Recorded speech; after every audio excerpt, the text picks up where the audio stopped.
ಹಸಿರು ಉಳಿದರೆ ಮಾತ್ರ ನಮ್ಮ ಉಸಿರು ಉಳಿಯಲು ಸಾಧ್ಯ. ಬಿಎಚ್ ಭಗವಾನ.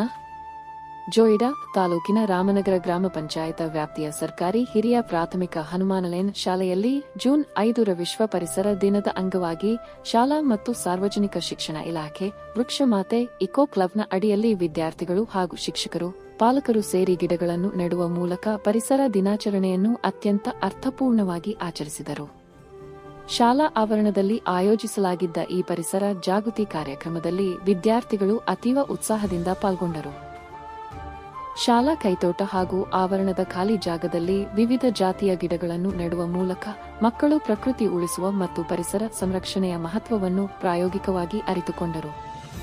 ಕಾರ್ಯಕ್ರಮದಲ್ಲಿ ಭಾಗವಹಿಸಿ ಮಾತನಾಡಿದ ರಾಮನಗರ ಕ್ಲಸ್ಟರಿನ ಸಮೂಹ ಸಂಪನ್ಮೂಲ ವ್ಯಕ್ತಿಗಳು, ಶಾಲೆಯ ಪ್ರಭಾರ ಮುಖ್ಯ ಶಿಕ್ಷಕರಾದ ಬಿಎಚ್ ಭಗವಾನರವರು ಪರಿಸರ ಸಂರಕ್ಷಣೆಯ ಕುರಿತು ಜಾಗತಿಕ ಮಟ್ಟದಲ್ಲಿ ಜಾಗೃತಿ ಮೂಡಿಸುವುದು ಹಾಗೂ ಪ್ರಕೃತಿಯನ್ನು ರಕ್ಷಿಸಲು ಜನರನ್ನು ಪ್ರೋತ್ಸಾಹಿಸುವುದೇ ವಿಶ್ವ ಪರಿಸರ ದಿನದ ಪ್ರಮುಖ ಉದ್ದೇಶವಾಗಿದೆ. ಹಸಿರು ಉಳಿದರೆ ಮಾತ್ರ ನಮ್ಮ ಉಸಿರು ಉಳಿಯಲು ಸಾಧ್ಯ.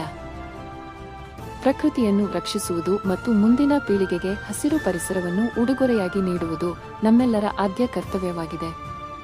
ದಿನೇ ದಿನೇ ಹೆಚ್ಚುತ್ತಿರುವ ಜಾಗತಿಕ ತಾಪಮಾನವನ್ನು ನಿಯಂತ್ರಿಸಲು ಪ್ರತಿಯೊಬ್ಬರೂ ಕನಿಷ್ಠ ಒಂದೊಂದು ಗಿಡವನ್ನು ನೆಟ್ಟು ಅದನ್ನು ಪೋಷಿಸಿ ಬೆಳೆಸಬೇಕು. ಪರಿಸರ ಸಂರಕ್ಷಣೆ ಕೇವಲ ಒಂದು ದಿನದ ಆಚರಣೆಯಾಗದೆ ನಿರಂತರ ಪ್ರಕ್ರಿಯೆಯಾಗಬೇಕು ಎಂದು ಕರೆ ನೀಡಿದರು. ಹೀಗಾಗಿ ಪ್ರತಿಯೊಬ್ಬರೂ ಪರಿಸರ ಸಂರಕ್ಷಣೆಯ ಈ ಮಹತ್ಕಾರ್ಯದಲ್ಲಿ ಕೈಜೋಡಿಸಬೇಕು. ಹೆಚ್ಚು ಹೆಚ್ಚು ಗಿಡಗಳನ್ನು ನೆಡುವುದು ಮಾತ್ರವಲ್ಲದೆ ನೆಟ್ಟ ಗಿಡಗಳನ್ನು ಮರವಾಗುವವರೆಗೆ ಪೋಷಿಸುವ ಜವಾಬ್ದಾರಿಯನ್ನು ಪ್ರತಿಯೊಬ್ಬರೂ ವಹಿಸಿಕೊಳ್ಳಬೇಕು ಎಂದು ಕರೆ ನೀಡಿದರು. ಕಾರ್ಯಕ್ರಮವನ್ನು ಉದ್ದೇಶಿಸಿ ಮಾತನಾಡಿದ ಶಾಲೆಯ ಸಹ ಶಿಕ್ಷಕರಾದ ಮಂಜುನಾಥ ಕೊಟಬಾಗಿಯವರು, ಪ್ರತಿಯೊಬ್ಬರೂ ಆರೋಗ್ಯಯುತ ಜೀವನ ಸಾಗಿಸಲು ಉತ್ತಮ ಪರಿಸರ ಅತ್ಯಗತ್ಯವಾಗಿದ್ದು, ಅಭಿವೃದ್ಧಿಯ ಹೆಸರಿನಲ್ಲಿ ಪರಿಸರದ ನಾಶ ಸಲ್ಲದು.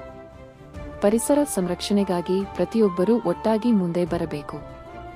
ಪ್ಲಾಸ್ಟಿಕ್ ವಸ್ತುಗಳ ಬಳಕೆಯನ್ನು ತ್ಯಜಿಸಬೇಕು. ಪ್ಲಾಸ್ಟಿಕ್ ಕ್ಯಾರಿ ಬ್ಯಾಗ್ಗಳ ಬದಲಿಗೆ ಬಟ್ಟೆ ಚೀಲಗಳನ್ನು ಬಳಸಬೇಕು ಎಂದರು. ವಿಶ್ವ ಪರಿಸರ ದಿನಾಚರಣೆ ಪ್ರಯುಕ್ತ ಈ ವರ್ಷದ ಘೋಷವಾಕ್ಯ ಹವಾಮಾನ ಕ್ರಮ ಪ್ರಕೃತಿಯಿಂದ ಪ್ರೇರಿತ ಹವಾಮಾನಕ್ಕಾಗಿ ಮುಂದಿನ ಭವಿಷ್ಯಕ್ಕಾಗಿ ಆಗಿದ್ದು, ಹವಾಮಾನ ಬದಲಾವಣೆ ಇಂದು ವಿಶ್ವದ ಅತಿ ದೊಡ್ಡ ಸವಾಲುಗಳಲ್ಲಿ ಒಂದಾಗಿದೆ. ಮನೆಯಲ್ಲಿ ಉತ್ಪಾದನೆ ಆದ ಘನತ್ಯಾಜ್ಯಗಳನ್ನು ಹಸಿ ಕಸ ಮತ್ತು ಒಣ ಕಸವನ್ನಾಗಿ ಬೇರ್ಪಡಿಸಿ ವೈಜ್ಞಾನಿಕವಾಗಿ ವಿಲೇವಾರಿ ಮಾಡಬೇಕು.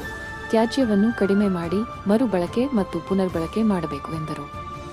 ಪರಿಸರ ಸಂರಕ್ಷಣೆಯಲ್ಲಿ ವಿದ್ಯಾರ್ಥಿಗಳ ಪಾತ್ರ, ಘನತ್ಯಾಜ್ಯ, ಪ್ಲಾಸ್ಟಿಕ್ ತ್ಯಾಜ್ಯ, ಇತ್ಯಾಜ್ಯ, ಅಪಾಯಕಾರಿ ತ್ಯಾಜ್ಯ ಹಾಗೂ ವೈದ್ಯಕೀಯ ತ್ಯಾಜ್ಯಗಳ ನಿರ್ವಹಣೆ ಮತ್ತು ಅವುಗಳ ವೈಜ್ಞಾನಿಕ ವಿಲೇವಾರಿ ಬಗ್ಗೆ ವಿವರಿಸಿ ಪರಿಸರ ಸ್ನೇಹಿಯಾಗಿ ಜೀವನ ನಡೆಸಿ ಪರಿಸರವನ್ನು ಕಾಪಾಡಬೇಕು ಎಂದರು.